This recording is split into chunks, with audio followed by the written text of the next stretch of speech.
right now. I see that. All right, what's going on? We're back live with our true scheduled show for tonight. It's the Bay Ragni show, and I'm sitting next to my new friend, friends with his dad. So this is going to be exciting to talk to the chip off the old block, shall we say, the one and only Mr. Gavin Evick. What's going on, brother? Nothing much, man. I'm excited. I'm excited to kick off kind of the little press run we're doing on the new song. And this is actually the first stop. This is the first interview that I'm doing since the song came out. So I'm excited. Oh, cool. All right. Well, we're going to have a lot of fun then. Of Because course. we're going to set the bar because you and I'm guessing you're starting to realize this. You really set the bar for summer 2024 with the new song. So we're going to set the bar here with this interview. Awesome. Let's do it. All right. So for people that don't know, Gavin's dad is Pete Evick, who is Brett Michaels' longtime lead guitarist, band leader, Brett's right hand man. So, and it's funny too. I think it was in the first interview I did with your dad. He was telling me about you, how you're kind of like this social butterfly. Like he said, he would be like talking to you at one point, and you're like, "Oh yeah, I'm talking with I think it was like Eric Turner or somebody from Faster Pussycat or somebody from Cinderella." Like you would be like you would like networked and made your own connection of friends. And he was like, Uh, I don't know how the kid did it. Like he knows everybody better than I do. if you keep up with it on social media, it's extremely true. I mean, I went up to Madison Square Garden for that Kiss show, the last Kiss show, Okay. and the first person I walked up to was Doc McGee. So it's like I know my way around. I know how to network pretty well. It's funny. Now He always, you saw Doc out in the crowd. yeah, I saw him. He was at front of the house, and I walked right up to him. I mean, like I didn't like annoy him. Like I wasn't like, hey, I'm a small artist. Help me. I Right. just introduced myself, you know. But it's funny. It's always I just got a thing for, you know, I guess going after the right people, networking and stuff. And it's usually a lot of my dad's friends, and they'll picture of me with them to him. He'll just kind of make fun of it on social media if you keep up. It's funny. That is so funny. So Yeah. now the thing is, and it's got to be, I don't know if it's like intimidating or like a pressure, but I mean, your dad's been playing with Brett like close to 20 years now. So Mhm. you've seen, as you've grown up, I mean, it's been a vital, important part of your life. So Mhm. at what point do you say to yourself, like, I think that's the route in life I want to take? I mean, COVID was around when I started, you know, so I graduated college, not college, high school in 2020, and that was the Okay. COVID year. So that was the one year that didn't actually get like a graduation or a prom or anything. Right. So all my friends that were going to college, and that's not the route I chose to go. Um, a lot of them took a gap year because COVID. So we all had time to really just kind of sit and think about what we wanted to do with our lives. And I grew up, like really, really like on tour with my dad, Sure. the 4 a.m. lobby calls, the going get into the venue at 9 a.m. Like really, really grew up on the road with my dad and knowing and loving everything about it. But I didn't want to do it for the longest time. It was only about 4 years ago I started learning how to sing. Um, I took lessons with Tony Harnell, and I've gotten some help from Love Tony. yeah, and I've gotten some help from Tom Kiefer and Okay. Robert Mason of Warrant. But for the longest time, I didn't want to do that. I wanted to be in the entertainment industry. Originally, I wanted to get into directing and acting, and I did all of that stuff, like Really? the movie industry. It's like I don't know if you've seen the music video to the new song "Young, Wild, and Of Free," course. but so I paid a lot of money to have it filmed, but I did all of that editing 100% myself. I didn't have any help with that because before singing, that was my thing was, I knew everything about, when it came to acting, directing, editing, color grading. All the color grading I did on that was me. And it's like that was my profession Awesome. before music. So like, that's what I wanted to do for a long time. But then I realized when COVID hit, it hit the entertainment industry really hard But the movie industry, you couldn't really get out versus when with the music industry, you had a lot of time to kind of sit and you could practice, or it's like bands would make albums from home. You saw Def Leppard do that. So it's like I realized, for 2 years I couldn't really do anything in the entertainment industry, and I loved music. Right before COVID hit, literally probably about 2 months before COVID hit, I went to one of my dad's solo shows with his band Evick, and I was really getting into the music because, like, I grew up with a lot of these guys, knowing them as my dad's friends before I knew their music. Like Eric Brittenham, for example, he's one of my dad's best friends, and he's like an uncle to me. And I didn't know a single fucking Cinderella song until probably about 5 years ago. I know these guys as my dad's friends before I know their music. So I was really getting. You know what's funny about Cinderella? I grew up I'm originally from the Philadelphia area, right outside of Philadelphia, and I grew up in the neighborhoods that Cinderella came up out of. I went to the same high school as Jeff LeBar. I lived like 15 minutes from where Tom lived, and where I used to. Funny story. I knew where Eric lived, and I used to drive by. I was a 16-year-old kid when Night Songs came out, and I used to drive by like Eric's apartment that he lived in, hoping to see him to get my album signed. So like Cinderella was such a huge, vital thing to me. I love it. So here in the like when a kid like you is getting into it, it's like finally, like they're seeing the light. I mean, Night Songs is one of my favorite albums of all time. And, the song itself, Night Songs, is probably my favorite Cinderella song. Yeah. But I was really getting into Skid Row at the time. And, I really was getting into Youth Gone Wild. And in my dad's set, he does a lot of covers. And in the set, he was supposed to do Youth Gone Wild, and he kind of skipped over Youth Gone Wild, and I kind of gave him shit, halfway through the set, and he dragged me on stage, and I didn't know a single thing about singing, and he basically made a karaoke fucking Youth Gone Wild in front of all of his friends.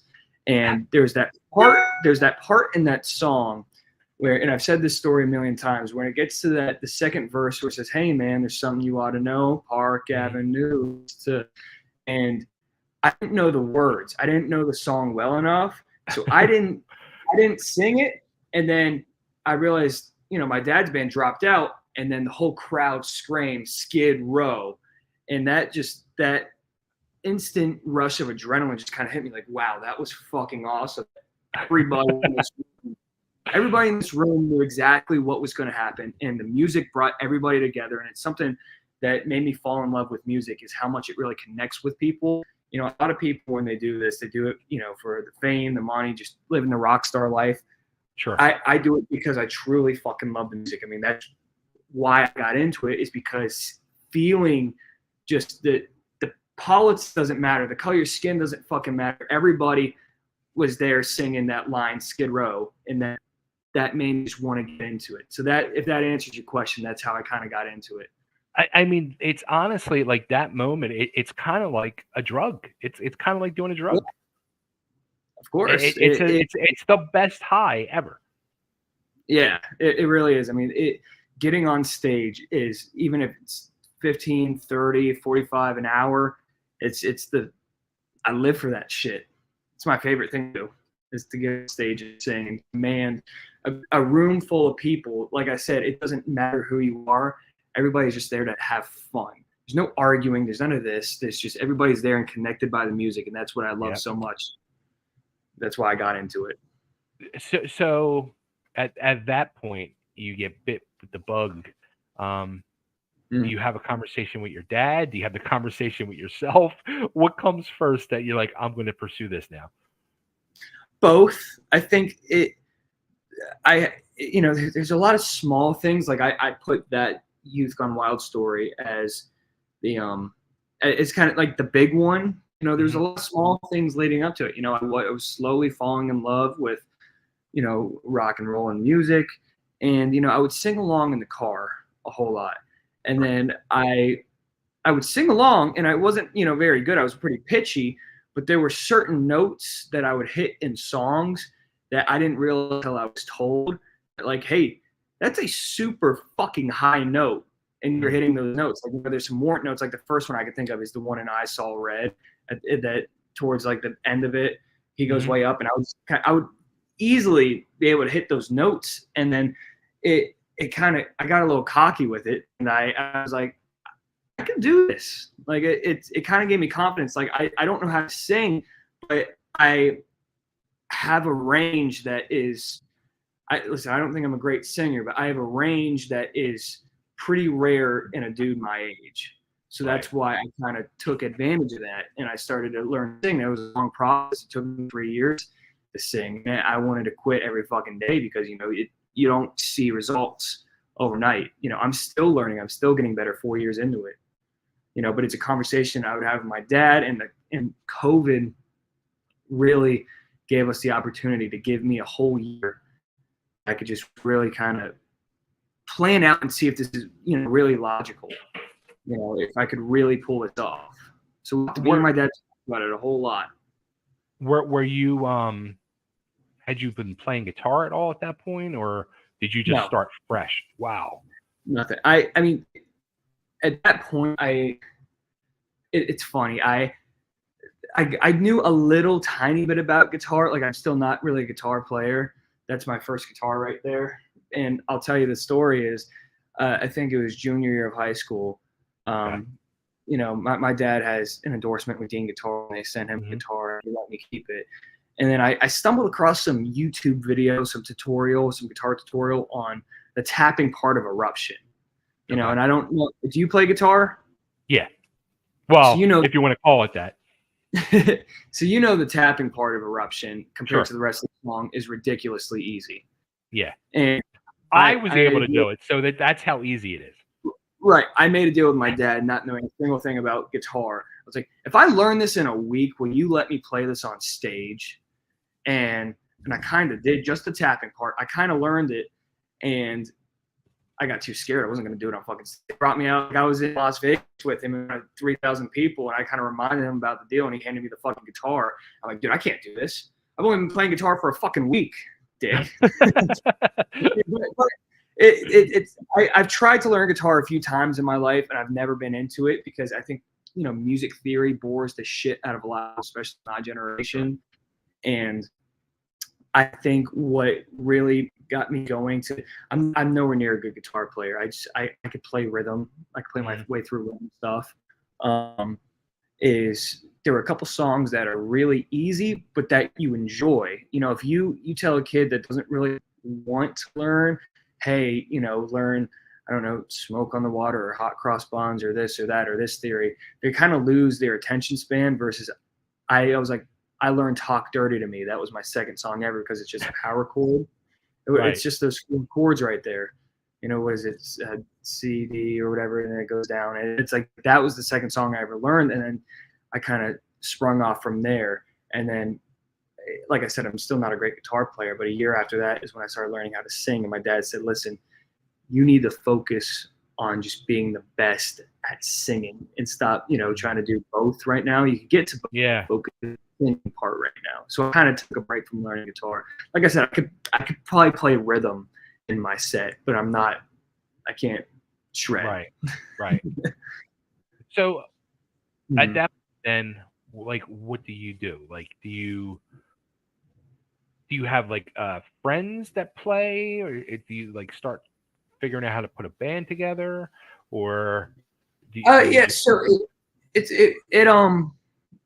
I had my buddy Logan. I met him junior year of high school, and he was kind of into the music too. He played guitar. We were both severely amateur, and my dad has a candle company, by the way, and he used to have this massive warehouse where I would just stay there from like after everybody was done working from like 6 p.m. all the way to sometimes 3, 4, 5 a.m. just practicing and singing and screaming. And me and my buddy Logan would go there and we would practice long nights at the warehouse just to, get decent enough to play. Sure. And then it came to the time where, I wanted to record my first song, and, I wanted to start off with a ballad. And I don't know if you heard my first song, Favorite Songs. It's kind of It's a great song. Great I appreciate freaking song. It's weird, listening to it. It's hard for me to listen back because I've evolved so much since then that it's like, oh my God, I could sing that so much better now because I was still learning how to sing when I sang that song. Right. But it came to the time where we were recording that November of 2021, I believe, and we put it out. And it got a decent amount of traction, and the music video for it featured another band, Adam and the Metal Hawks. Okay. They're up in Long Island, New York. I had their drummer and their bass player hop in with me, and I had my buddy Logan. He was in the music video with me too, and it got traction to the point where people were like, "You have to put together a live band." And of course, I only had one song, so I started looking, and it took months, but I got my buddy Steven. I found him on TikTok. And one of his buddies down there, and we put a band together, and we had our first show in, a little less than 2 years ago. It was January 14th of 2023.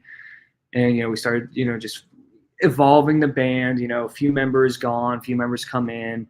And then I realized that I think a hard thing with starting a band locally is you'll get one good guy and the rest are kind of, local. Mm-hmm.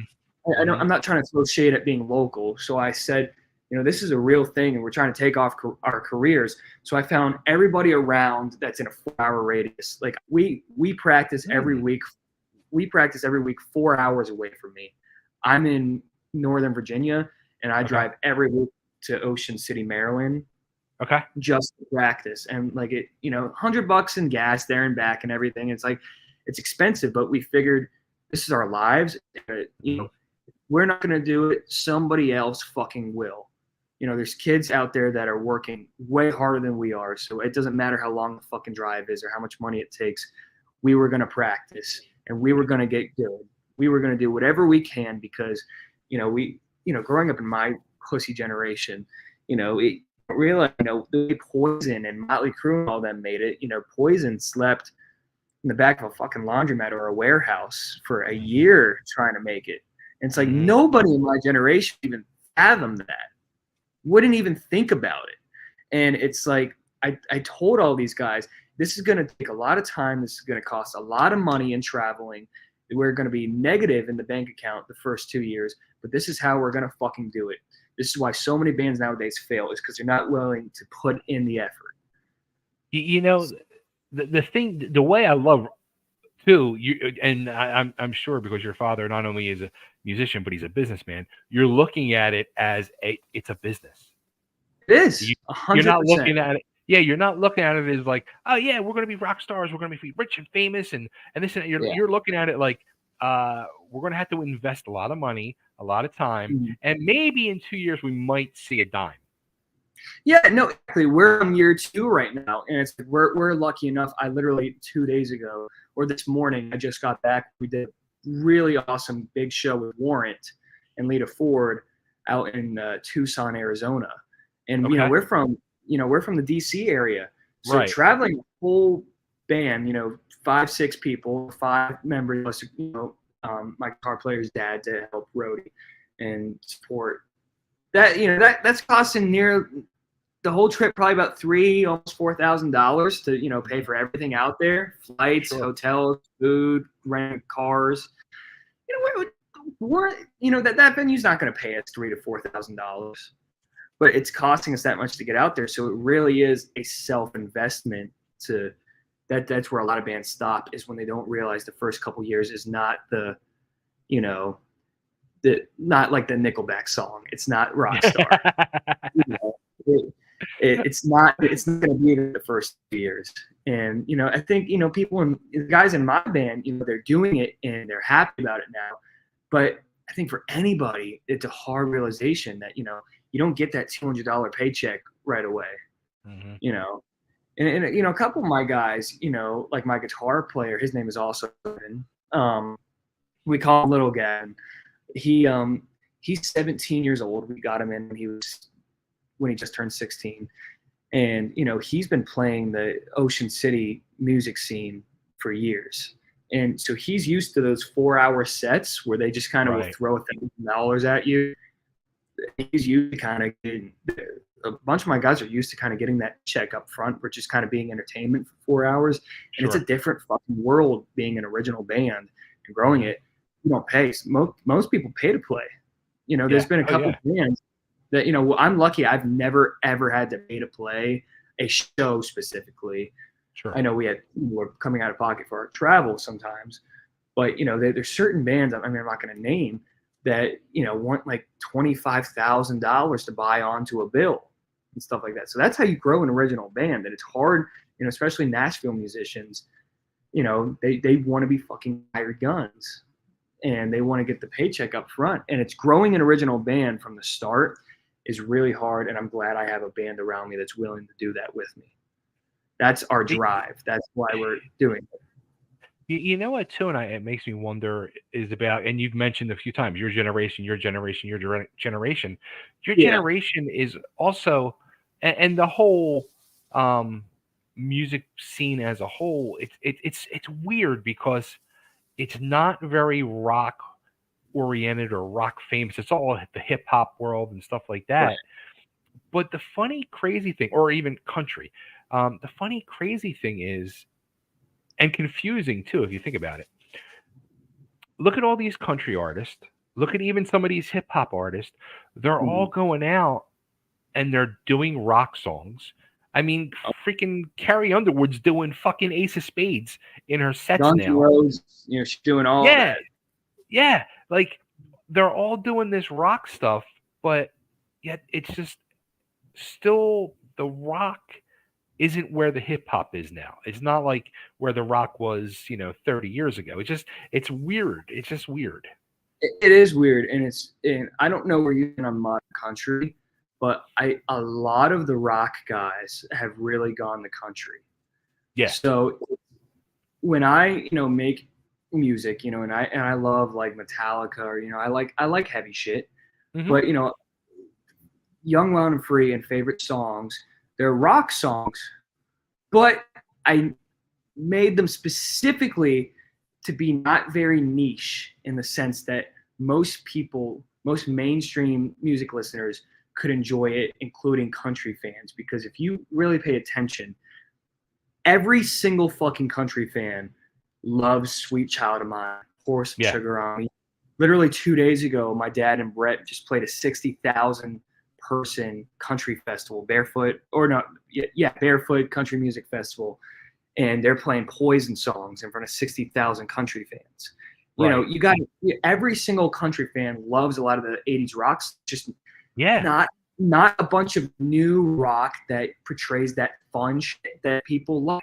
I call it window down rock and roll. That's what I like to say I make is, you know, you roll the window down and you could stomp your foot and sing along rock and roll too.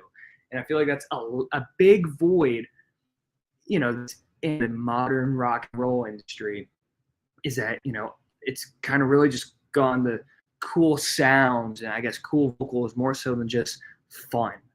You know, like you look at like a group of even kids my age, and, you know, as much as they like might listen to hip hop or country or something like that, every single one knows some sugar. I mean, you throw it on at like a barbecue or you go to the fucking lake or a boat or something like that, and that comes on. Every kid my age loves Pour Some Sugar on Me or Nothing But a Good Time. Sure. So they don't have modern version of that to find. I mean, there's probably some smaller bands out there that do songs like that, and it's like my music isn't, you know, extremely hair metal. You know, you could tell the roots are very 80s hard rock, but it's not like in your face, you know, loudness hair metal.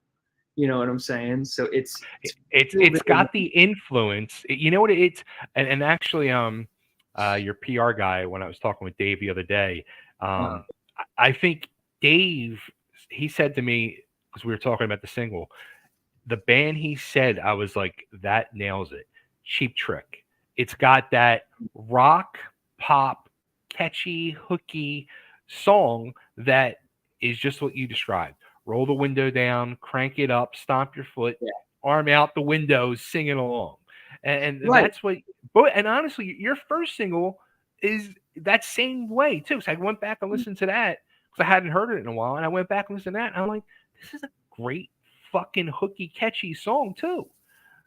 Yeah, that's the thing. It's like, we love, going drop D, or we love making these cool fucking guitar tones, but at the end of the day, what makes a song big is if the chorus is memorable and you could sing along to it. Because that is what, unfortunately, you got a bunch of guys that love cool guitars, but to make a song really go big, people have to remember the chorus. Right. That's just how mainstream people are. And I know it pisses off a lot of, rock and roll fans, like, oh, this is just a mainstream song. It sucks, blah, blah, blah. That's what gets a song big, is not how cool the guitar tone is. And I'm a big guitar tone guy. It's how catchy the chorus is. Mm-hmm. So when you sit down to write this song, how different was the process from writing this Young, Wild, and Free to favorite songs? There's a couple different ways I can answer that. I'm trying to figure out how to start. I knew we needed a fun song because, when we play live, we have our 45-minute set, and we do songs like Still of the Night. We do Youth Gone Wild, Shout at the Devil, Poison Song, something like that. So it's like in the middle, our one original was Favorite Songs, and it was a ballad. We needed something more fun, but I didn't need in-your-face hair metal. It's like I said, you could put Young, Wild, and Free on a modern country station with how rock sounding modern country is. It's like I needed a song that how do I say this? I wanted to fill the void of what I love about 80s rock and roll without being super hair metal. What I love about 80s rock is it's not to just quote Poison, but it's literally just about nothing but a damn good fucking time. It's just fun. I needed a rock song that was just fun. And it's like all my people that don't even like listen to rock, I send it to a lot of my friends that don't listen to it, that don't listen, like rock and roll, and they fucking love it. They said, this isn't what I thought rock was. They think rock is fucking slur to prevail, like shit. That's what my generation really perceives as rock and metal, unless they're talking about 80s, because most modern rock and metal is that super heavy shit. So I wanted to write something that was modern, but what I felt filled the void in what modern country does so well, in that, like I said, window down, sing along, rock and roll. So I know I needed that, and I wanted to write it about being young. And before I get in trouble right here, do you like Nickelback, or do you hate Nickelback? No, I don't hate them. I don't hate them. Okay. I don't mind. I mean, some of their songs I really enjoy. The crazy thing is, I was in a buddy's car. This was like 6-7 years ago, and he's cranking this freaking tunes up, and I'm like, who is this? He's like, it's Nickelback. I'm like, what? I couldn't believe it. I was blown away. So yeah, I've said it several times before. Nickelback, I really compare them the most to Poison, and I'm going to explain it like this. Every band is affected by their time. So Nickelback has a very 2000 sounding sound, but their songs, they've got those heavy hitters, like Look What the Cat Dragged In. They've got their ballads, like really, like Photograph. That's a country song. That's a country blues song, just like Every Rose. And they got, other songs that are just about having a good time, like This Afternoon is literally like nothing but a good time. And they got those, kind of groovy, bass heavy, songs that not bass heavy, like just like heavy songs. But I'm saying like like Unskinny Bop, that the girls just fucking love. It might not be a dude song, but it's a fucking chick song that gets all the girls dancing. Which is very, very important. Right. and I really compare. I think I'm the only person that does this, but I really compare Nickelback being almost like the modern Poison. Now I know that they're way heavier than Poison, but it's like the idea of they make songs that dudes fucking love, but they make songs that fucking chicks love too. And that's a rare anomaly. And their lyrics, a lot of their lyrics are very 80s style lyrics, but with a very 2000s sound over it. you know, and so I took a decent amount of inspiration from Nickelback when writing this song because I knew that, watching interviews, they were massive fucking 80s fans too. Massive Yeah. 80s fans. But, they're affected by the sound of their time. And it's like I kind of wanted to do the same thing. Like you could tell my influences. And it's like if you listen to Burn It to the Ground, like we're swinging from the ceiling, acting like demons or I don't know, something like that. A few of my lyrics are running every stop sign, or we're running every red light stop sign tonight. Forget about your problems, leave them all behind. It's about just doing some fucking crazy shit and like forgetting about, your life dragging you down. Forget about being sad. Forget about, this or that. Just live for a good night. It's a song, even though I'm still a kid, it was nostalgia for me. On those summer nights, you just hang out with all your friends. You forget if you have a test the next day, an exam, or you got a shitty day at work today or tomorrow. You're just with all your friends, and you might just go out and have some fun. That's what I wanted to write the song about, was just having fun and saying, fuck what's going on if you're having a bad day, basically. And that's something that, Nothing But a Good Time is like that too. If you listen to the lyrics of Nothing But a Good Time, I really wanted to convey a good time feeling song, if that answers the question.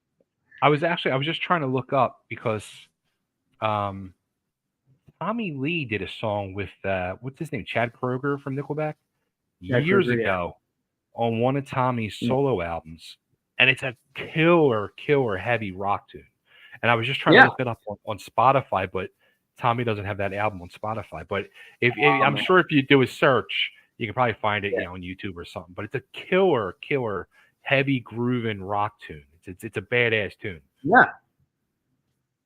Yeah. No, I'm definitely more on the Nickelback train. I definitely, a few years back, I was like everybody else, not a massive fan, but then I really, dove into my strong opinion that I have of them. Like, wait, a lot of these are like really like 80s rock lyrics about having a good fucking time.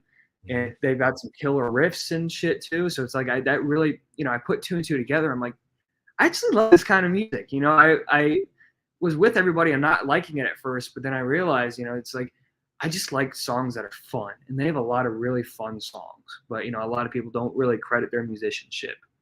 So, yeah.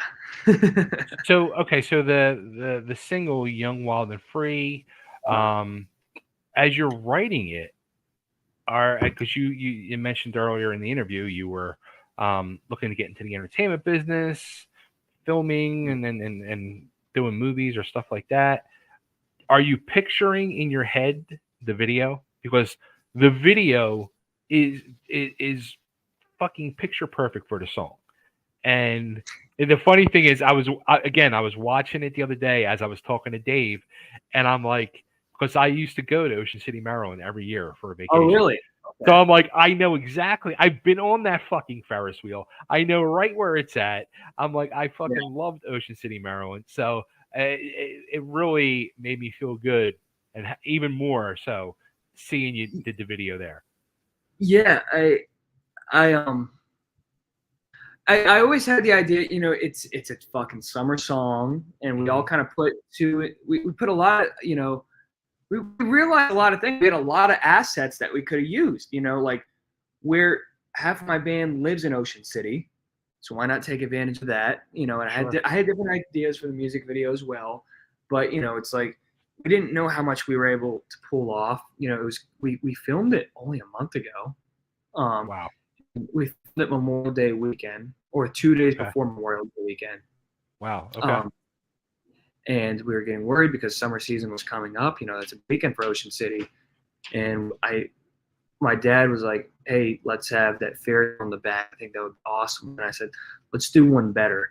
Let's shut down the whole fucking amusement park, and let's bring a big, well, not big, but, a good sized stage in there. Let's get a bunch of our friends, our age, some good looking girls, and let's just throw it there and make it feel like, again, there's not a lot of that nowadays in rock and roll, where it's just fun. All I needed to visualize more so than the lyrics. You know, there's no shot of me running every stop sign, red light tonight.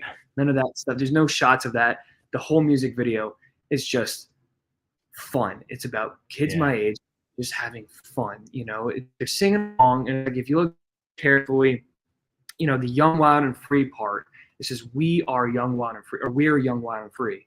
And you know, I'll switch it up in every chorus. It'll be one time where the band sings it, but then I switch to the crowd singing it because it's very not poetic, but it's very we are young, wild, and free. It's not the band. There's shots of the girls and the crowd singing "We are young, wild, and free."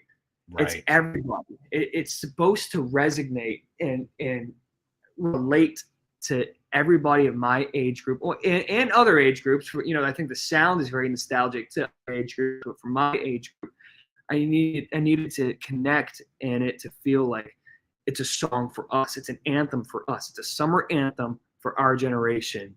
Having everybody sing "We Are Young, Wild, and Free" instead of just the band singing it was a big point that I tried to make in the music video. And like I said, it's more so than the specific shots. I just needed to make sure every second looked like everybody was smiling and just having a good time, because that's really what it was. We had a blast filming it. You know, there was no acting in it. It was awesome. We had a whole amusement park to ourselves. And how the hell did you pull that up? How did you get them to shut that down for you guys? So I gotta give credit. It's Jolly Rogers on the pier at Ocean City, Maryland. You know, Jolly Rogers has two parks. They have the water park, I think, closer to 30th Street, and then they have the one at the pier. And they were super, super nice. You know, like Ocean City, you know, a lot of people come in and out, but the locals, it's like any other small town. Everybody knows everybody. Sure. So my guitar player, Gavin, you know, his dad and his mom know everybody. So we were able to get the phone numbers from them, and we made calls. And there was a little bit of back and forth because, you know, the way it was lining up, Memorial Day weekend, and we didn't do it on Memorial Day weekend. And they were like, oh, maybe you could just film while the park's open because we can't close down. And then it lined up perfectly where we did it on a Wednesday night with great weather. They aren't open on Wednesday. So they brought a couple, you know, workers there, and they turned on all the lights for us. It was the perfect day where they weren't open, and we were just there for 7 hours. You know, we set up for 2, tore down for 2, and we were just filming for the rest of the time. And it was just it was you know, a local filmmaker. His name was Maurice. His company, I think, is Brand Digital or Brand Media. He came out. He brought a whole camera crew, and I brought the stage. You know, we got connections and friends. I loaded up that big stage all the way, you know, in Virginia in my pickup truck. Drove all the way down. Fucking scary having like 800 pounds in the back of my truck. It was 4x4, 4 feet by 4 feet stages, just stacked up taller than my truck. Probably not legal. But we just made everything work, and everything just seemed to line up so perfectly. You know, we had all of our friends there. It wasn't raining. It was a perfect night. The shots looked great, very red, white, and blue. That's something that I really wanted the color scheme to be, was very red, white, and blue, because that's a very 4th of July thing. My 4th of July is my favorite holiday. I love the summer. I love fireworks. I love barbecue. I love all that shit, and I needed it to look like it's a July night.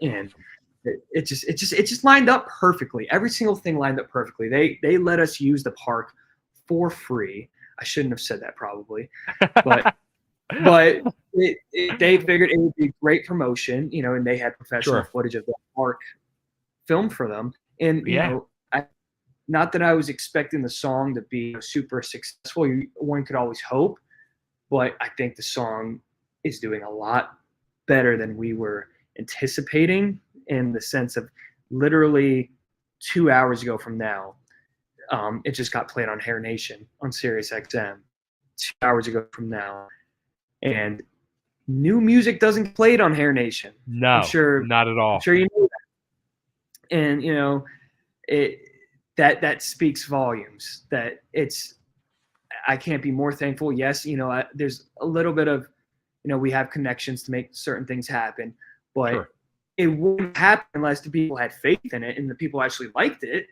so it's like that's given me a whole lot of confidence in the sense of I was worried that it was going to be something that maybe I just liked, because that's a fear as a musician, that you make something you like, but not everybody else loves it. But there's a cry out for this song that I had no idea would happen. A lot of people are like, this is what we fucking needed after the past 20 years. This is I'm not trying to sound cocky. I'm quoting people saying like, this is something I haven't felt in 20 years. A song like this that makes me feel, nostalgic and feel. It makes people my age feel your age again.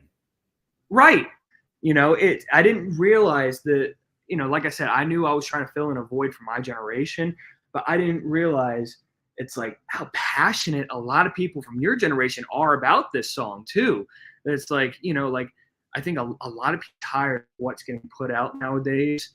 And a lot of people really just needed a fun rock and roll song that, had big screaming vocals and big sounding guitar solos and riffs. But at the end of the day, it has a very pop, catchy chorus. I think it's resonating with people more than I anticipated. And it's crazy. And I'm forever thankful for all of that.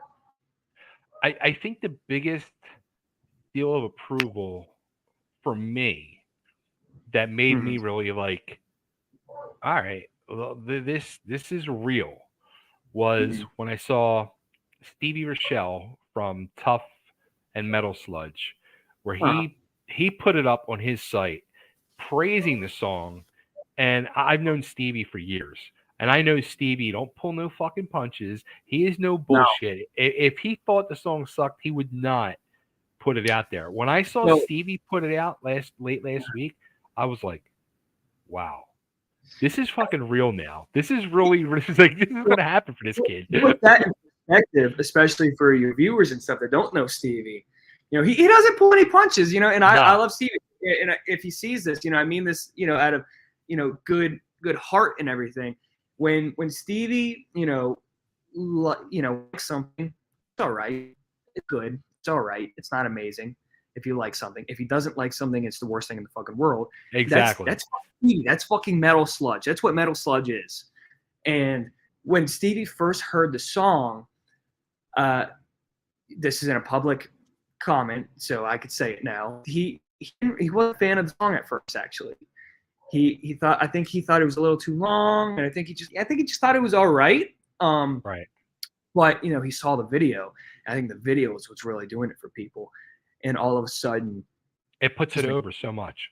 He wasn't a fan of the song at first, and then all of a sudden, he's made 4 posts about it in 2 days, and he's praising it. And that, more so than anything, is what is solidifying. Oh, this is fucking like real.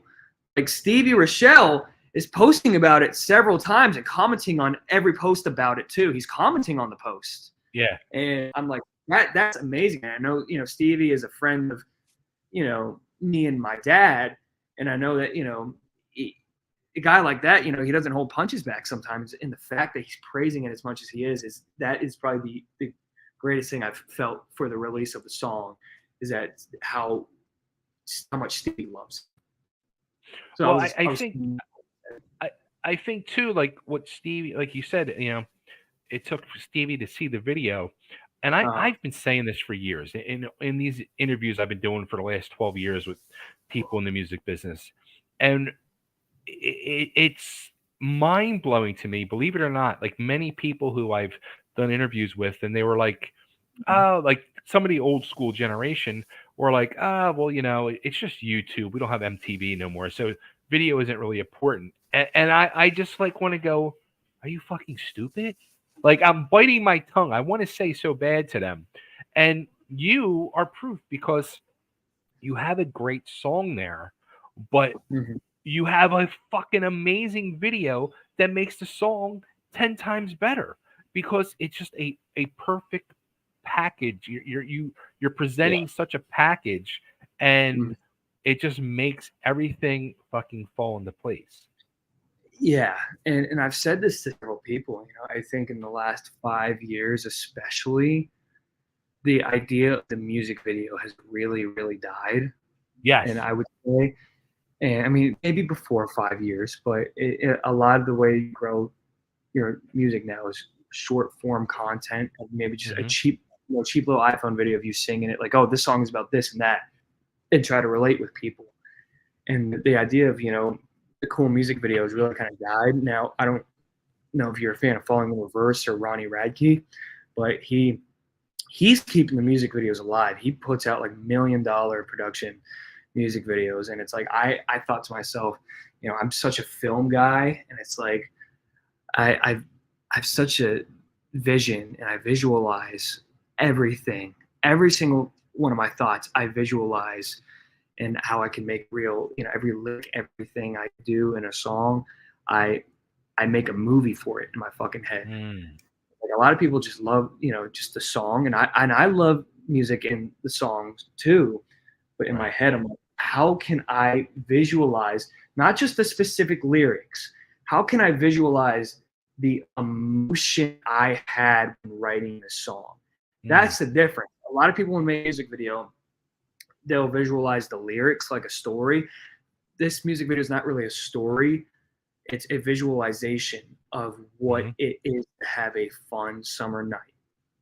It's So it's that's that like you. It's a sometimes people won't even call it a music video. They'll call it a visualizer, and that's what that is. It's a visualizer. yeah, no, exactly. That's exactly what it is. And it's funny, like I said, with the music video kind of being dead, the idea of the music video kind of being dead, how many people are, like the song but fucking love the video. Mm-hmm. Like it's crazy. And it's kind of weird because I'm like, I hope people like the song itself too, but it's like the video is getting so much praise. And it's like it's not even like a super crazy video. It's literally just there's no story, there's no Right. different, there's not really any different shots. It's all just this one thing. Mm-hmm. We did the carousel on the roller coaster, but other than that, we propped up a stage and it's just all shots from that. There's no Right. story, film this different location, that different location. It's just a visualization. And you got to think, when you're a singer, songwriter, or anybody in the entertainment industry, you got to plan for the worst, in that everybody watching has ADHD and can't Mm-hmm. watch a 4-minute video. But we have 4.5 minutes, and most of the shots are the exact fucking same. But beginning to end, everybody I heard from, even people that have ADHD, love the video from beginning to end, and that's really something that that connects with people when they watch that video from beginning to end without turning it off. That's awesome. That's awesome. Yeah. So now, I didn't even ask you this early, but I was going to say to you early, do you feel a pressure because your dad is who he is and you're trying to follow in his footsteps in this music business? But get rid of that fucking question. Now, do you feel a pressure to follow in your own footsteps and top what you did with Young, Wild, and Free? Because now you got to do it again, and Yeah, now it's about topping yourself. I know. So I mean, like I think Young, Wild, and Free is light years ahead of favorite songs. I still love favorite songs, but it's hard. I pushed myself more with the song. Mm-hmm. Favorite songs. There's nothing substantial or musically spectacular. It was catchy. It was a catchy pop rock song. This song has got that scream at the very end. It's like I have to warm up for like 2 hours to be able to hit the screen at the very end of that song. I have a hard time doing it live because we do the song great, but the past 2 shows we've ended with the song, and it's like I do Still the Night, and I could do those high notes and Still the Night, without, I'm not trying to sound cocky, but flawlessly hit those high notes because that's my range, and because we do it early in the set. And by the time we get to the end of the set, man, that high note in Young, Wild, and Free is so hard to hit. People don't realize how high that song is. I sang it in a register that's like Skid Row. It's still not something that's really off. They wouldn't be off Slave to the Grind. Probably still more of the Skid Row 1 album. Mm-hmm. But it's a lot of those. The whole song is the register of that song where it sits. Even just the chorus and everything is on par with a lot of the higher songs in the 80s. Right. So it's like it's hard to sing, and I will try to top myself again from that, but I'm gonna need a little fucking time to try to get better than what that scream was at the end. I'm not saying like it was just the craziest scream in the world, but it's definitely something that takes a decent amount of skill. And to try to top something like that, I think that's 2 songs from now. I don't always show off. You don't need a big crazy scream in every song. Like the next song, the next song is actually a little bit heavier, Okay. and you got to find the right time and place for it. But the problem is, like I said with favorite songs, is I was learning how to sing while recording favorite songs. So it's like singing this. I've been out on the road for over a year, experiencing not just studio singing, live singing. You have to be pretty, you have to be harder on yourself for live singing. So now I had a whole year of that under my belt. So I sang this song way better than I did favorite songs, and it will continue to be like that because I'm still at the beginning stages. I'm still getting better. I'm still getting stronger. My throat is getting stronger, and I'm able to project more.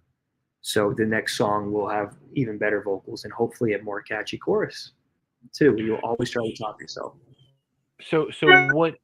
I know you have some shows booked already for throughout the summer. Uh, But what's going to be like your plan? Do you think you're going to just stick with doing single video and just keep doing shows? Are you going to actually put together like an EP or an album, a full length, so, or an album's the goal, obviously.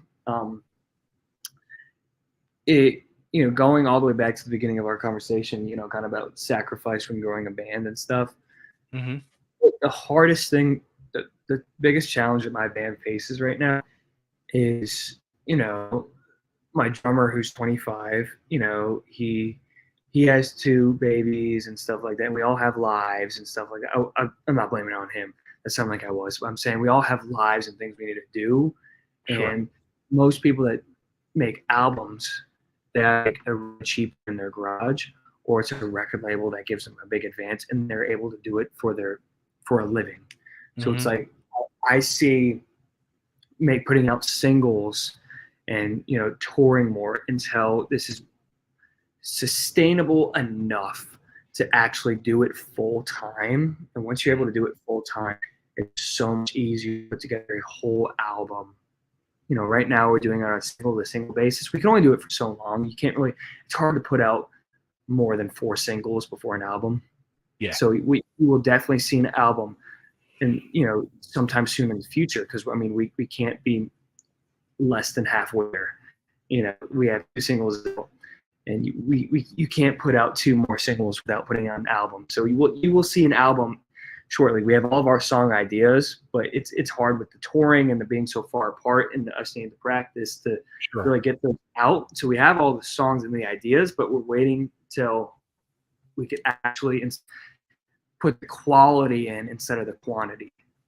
It's like a lot of bands, I feel like is their downfall, is they will go into a garage and say like, hey, we need 8 songs, put out quantity over quality.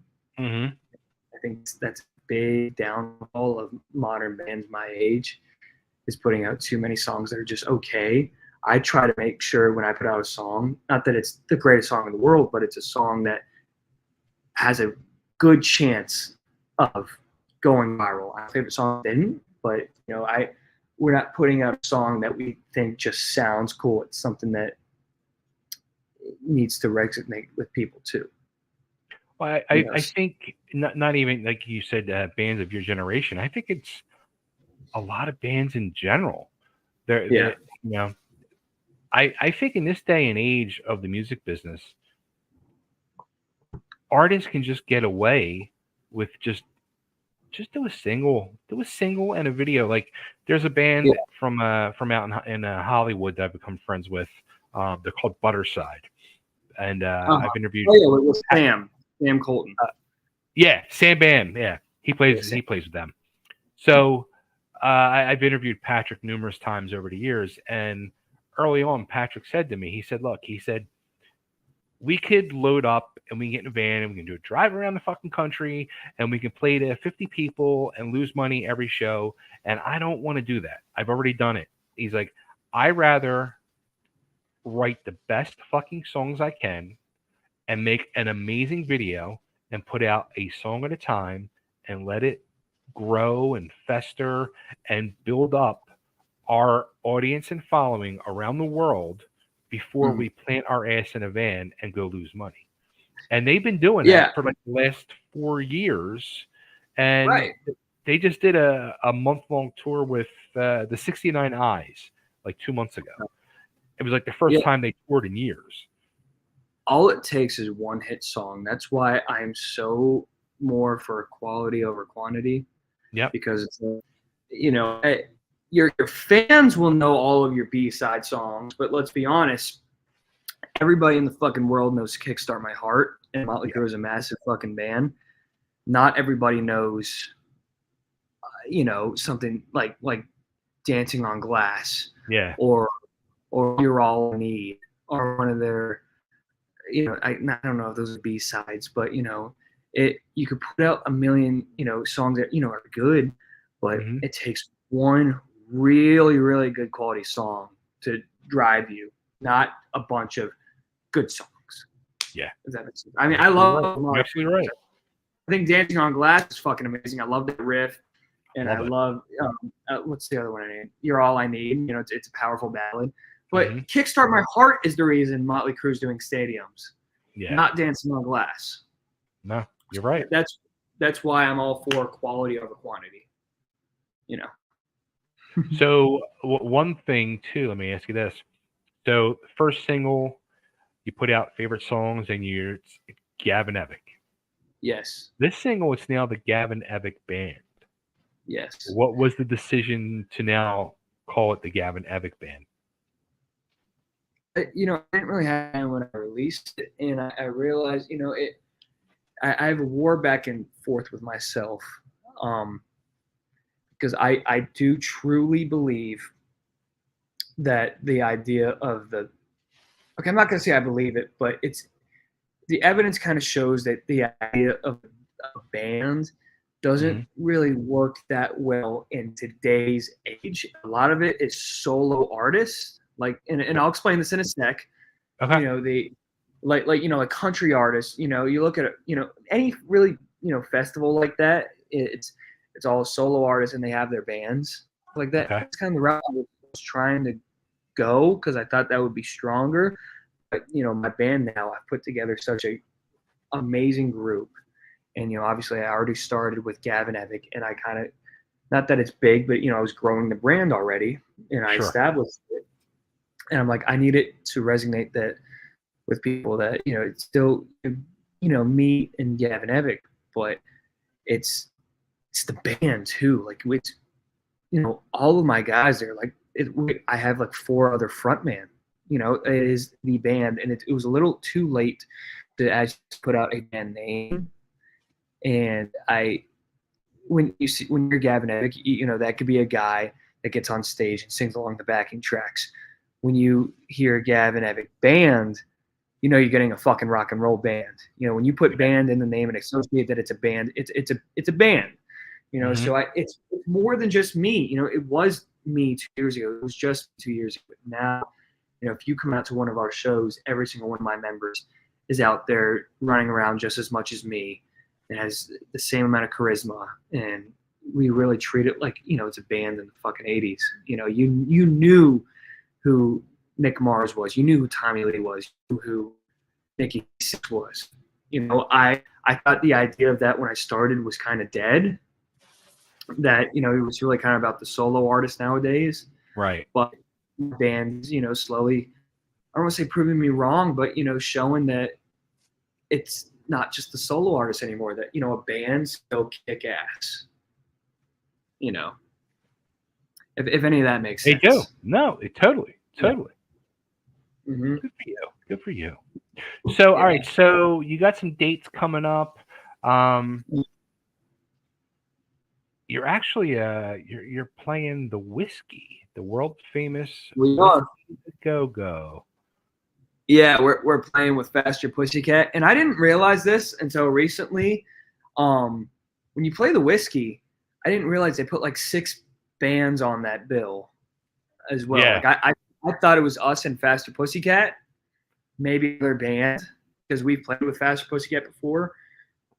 And I didn't realize there were 6 other bands, and like I didn't realize like we're not super high up on that bill, but it's also it you know I it's weird because it's like we got to prove that we could sell tickets first before we get more higher up on the bill. Like we're out here out east, we would be easily second in line to Faster, because we're having our first ever big headline show coming up here in August, and because we're getting to that point now where we're actually starting to sell fucking tickets instead of just being an opener.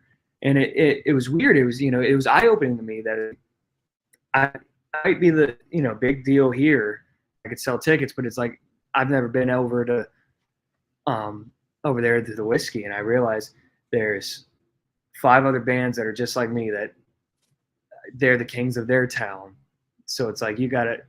It's funny seeing that there's a 15-year-old legend guitar player in every fucking town. There's a band. There's a band that kicks ass just like you in every other town. You're not special. That's the thing. So that's when you got to prove to everybody that you are. So I'm excited to play the whiskey. That's gonna be awesome. I mean, everybody knows the fucking whiskey. Everybody's dirt movie. Everybody knows all about the whiskey. We're super excited. It's gonna be fucking awesome. That's awesome. That's awesome. Well, dude, I mean, congrats to you, seriously, on this amazing song and video. You should be proud. You really should. And there's going to be a lot more coming from you and your boys. And I look forward to seeing where this ride takes you. Me too. Only time will tell. Nobody knows. That's it. So, dude, again, congrats. Where is the best place for everybody to go and find out more about you and the band? Find out where you guys are playing. On social media, you just got, find me, Gavin Evick, and in the next few days, I should have a link up to an official website. Okay. On the, official merch site. Plus, it will have our Bands in Town account on there, so you can see, it'll be a great hub. I realize 2 years into this, probably need a website. So we're having a website. The website's coming up in the next few days. But the website is exactly what you said. It's just a hub. It's literally just a hub with links to where everything is. Yeah, you really just find you can find me on social media, just Gavin Evick. That's just my name. You can find my other guys. My guitar player's name is Gavin Hades. My rhythm guitar player's name is Logan Blake. Then you got Max Meyer and then Stephen Hudgens. So you find any of them on social media.